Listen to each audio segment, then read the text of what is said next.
What? They couldn't afford an Car on fire. No.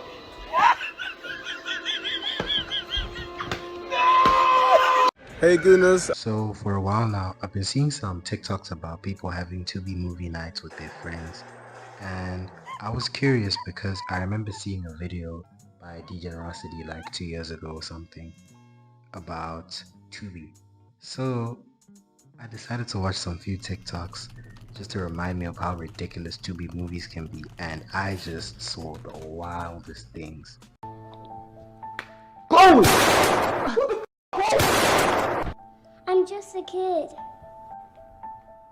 So I decided I need to dive into Tubi's catalog, and I was amazed. 3-way college edition, homewrecker, cougar.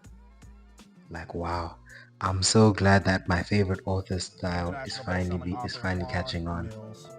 Like, you guys don't understand, this really brings a tear to my eyes, bro. Like, this shit means something to me. But there were two particular titles which caught my eye. First was The Lesbian Homie, which is basically about how Tubi Kodak Black wanted to get nasty with these thick stud homie.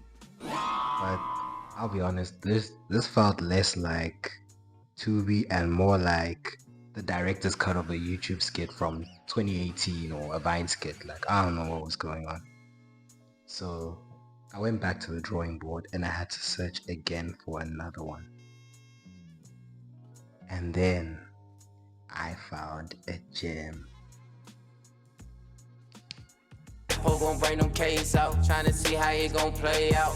Yeah, this situation come with all the drama. Now that this quarantine can't.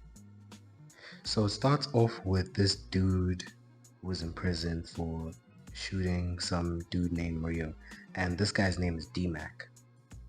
So I don't know if he's free or on parole because they didn't explain that. The only thing I know is that dude is walking down the street, going to the bus stop, and the song playing in the back is like some 2008 drug dealer music. I don't know what's happening. But then we find out that he was walking to the bus stop because his girl was supposed to pick him up from prison, but she was late and she somehow found him on the street. How did she find him? I have no clue. But guys, I'm not here to tell you logic, I'm just here to tell you about the movie. So then she picks him up and they just start yapping, and 2 minutes later they're getting freak nasty. So we fast forward a bit and he meets this guy Ace, who was like his homeboy before he came out of jail. This nigga used to have it so hot, the devil himself couldn't withstand the heat. And this is the dude who finished off Rio because this guy didn't finish off the job. And then this dude Zoo is basically just bro's biggest hater at this point. Go fast, I bet, nigga.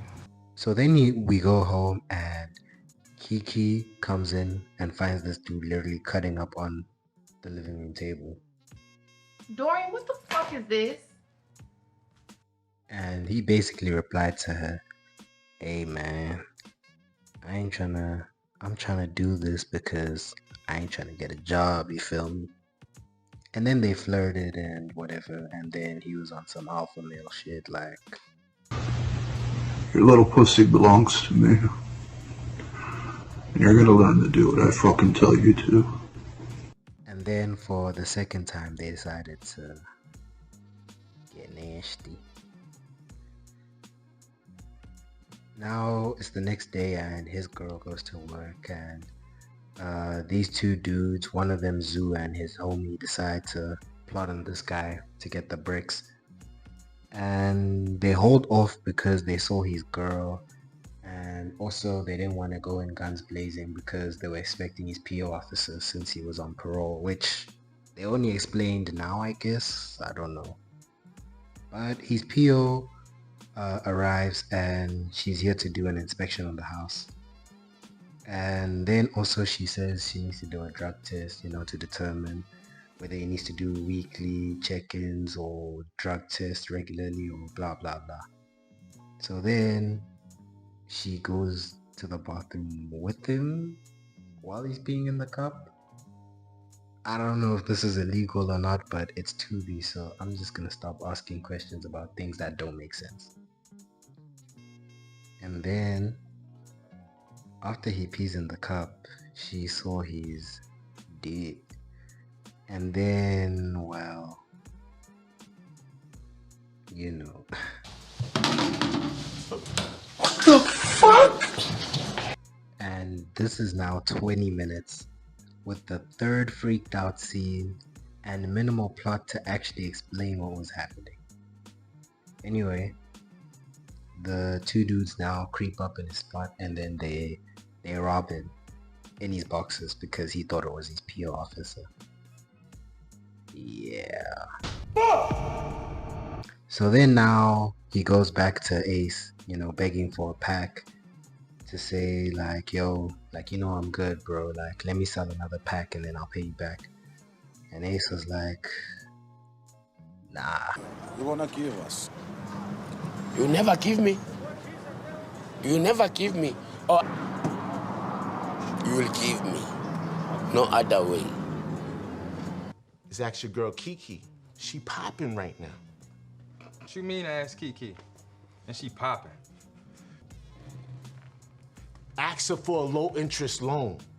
And then after that whole exchange, bro leaves and then decides to call his scammer friend to try learn scamming.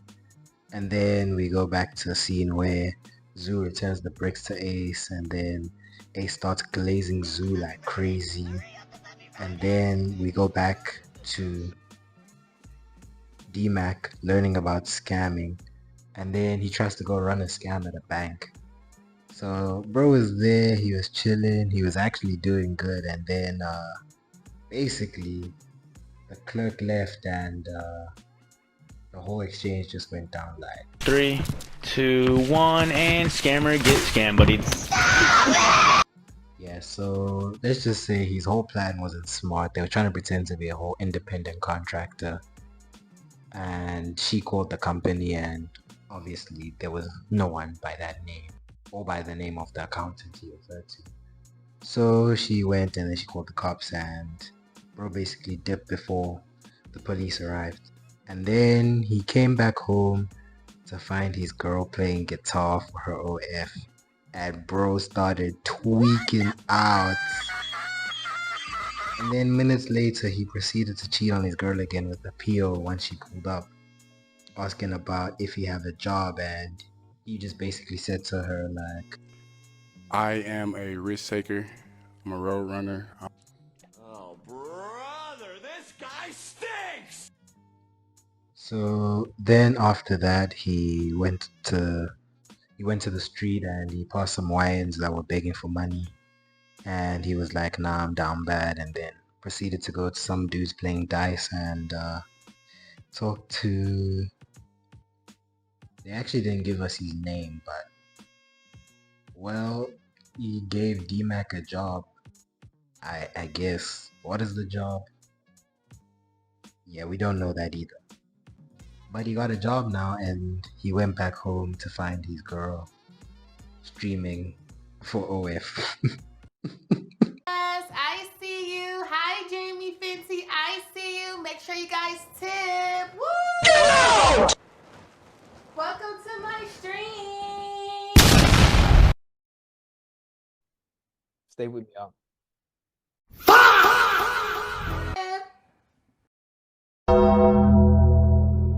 Consciousness over coochie. Politics over punani. How the fuck would you show me something if I couldn't have it? So then his girl, afterwards, she paused the stream and tried to go cheer him up, but he wasn't having any of that. Bro was on some like, nah, how dare you make money while I spent 5 years in prison on attempted murder? Like, how evil can you be? Yeah, that was basically what he said. But anyway, he gets a call from old dude telling him the job got moved up to next night, and he got dressed and then he started beefing with these girls. I keep doing this. Look, I ain't going back to prison. Appreciate you being concerned though. Sure you want the best for all your fans. Fuck you, Dorian. And now bro goes to the job, which is a robbery late at night. And then they go searching, trying to look for whatever they were supposed to look for, and they found nothing. Yep, so that is bro's third different job that he's done. This man was a bona fide scrub. He can't play. No disrespect whatsoever, but I'm sorry to tell everybody the truth. So then now bro starts contemplating about getting an actual job. And then he sees some flyers for a casting session. And then goes home, he sleeps on the couch again. And then we fast forward to a film session. And then we go back to dude answering the casting call, and this lady was very loosely explaining his role. And then we go back to the filming session, in which this guy Diesel can't get up. So then now the casting lady comes back, and then she tries to bring D-Mac in to come and replace bro. And then D-Mac is confused because they're trying to tell him to take off his clothes, and he's like, what? Because he thought he was coming in for an acting role, and then they tell him, no, this is another type of movie. So then bro tries to leave, and then they were like, and then the casting lady was like, You're broke! You're fucking poor! and then bro was like, damn, you right, and then he got back to business. So then bro went viral in like 2 months, which makes sense, but they didn't really explain how he went viral. But that does not really matter because again, this is a Tubi movie. So then now they're having an interview and blah blah blah. He paid back Ace. For you, huh? But what you talking about, a little extra on top? You ain't think I figured out, huh? What? You fronting bricks, robbing them back. I mean, two things. Either you done went broke, or you fucked up out here. But we all good, Ace. Catch you around. And then bro left Ace to go and crack Kitty again. But then she wanted to bring in an additional actor to the scene. So then she closed his eyes and surprised him, and who would have guessed it? The additional actor is Kiki. Shocker. And that was the end. Huh? Yeah, no, I'm actually being serious. That was how it ended. This is not me having poor storytelling. This is you telling me. This is me telling you that Tubi has poor storytelling. And I gotta tell you, this was peak. From the poorly paced run to the rushed resolution, multiple unexplained freak scenes, poor intro and removal of key characters. Man, this is an amazing piece of fiction, bro. Better than Shakespeare, better than Christopher Nolan, Martin Scorsese. They couldn't draw it up like this.